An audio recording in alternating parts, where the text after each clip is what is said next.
Boris Johnson is coming under fire from furious Tory backbenchers following a summer of U-turns and last-minute policy changes that have seen the party surrender a massive opinion poll lead to Labour. Voices of dissent have been growing louder within the Tory ranks over the last few weeks, with some MPs defying the Prime Minister and openly challenging his decisions. And with Parliament returning on Tuesday, the mood on the Tory benches will not have been helped by a new poll by an opinion poll which shows Labour level pegging with the Conservatives for the first time since July 2019. The Snapshot survey puts the Tories and Labour neck and neck on 40%. At the end of March, shortly after Mr Johnson imposed the full lockdown, the Conservatives were surging ahead on 54% of the vote, with Labour languishing on 28% as the party awaited the result of its leadership election in the wake of the disastrous Jeremy Corbyn era.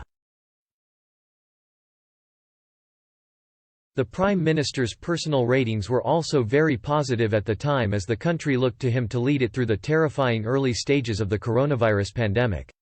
But Mr Johnson is now consistently trailing well behind the approval ratings Labour leader Sir Keir Starmer. Adam Drummond of Opinium said, "This is the first time Labour have drawn level since July 2019, when both main parties were in freefall and losing votes to the Brexit Party and the Liberal Democrats. Since Boris Johnson became Prime Minister, the Tories typically had a double-digit lead, peaking in March-April this year when they were seen to be handling the pandemic and lockdown fairly well while Labour changed leader. In the 5 months since that peak, the lead has gradually declined from 26% to 0% now." The Liberal Democrats, who elected former Cabinet Minister Sir Ed Davey as leader this week, stood at 6% in the poll. Mr Johnson has been warned he could face a showdown with angry MPs when Parliament returns to work next week.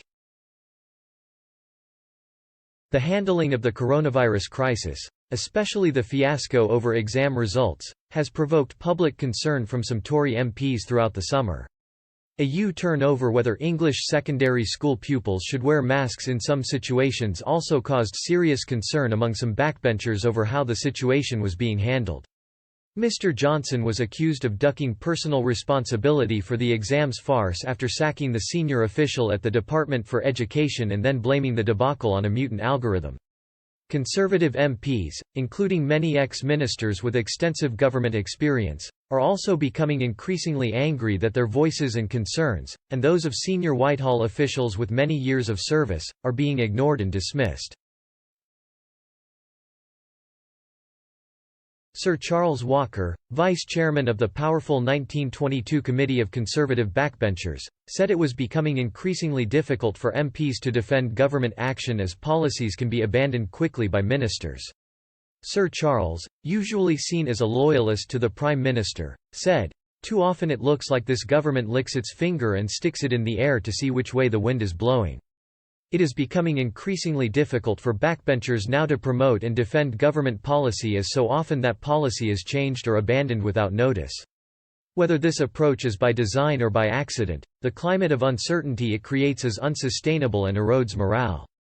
Insiders said critics of Mr Johnson saw power and decision-making centred on a tight but inexperienced and unpopular group within Downing Street.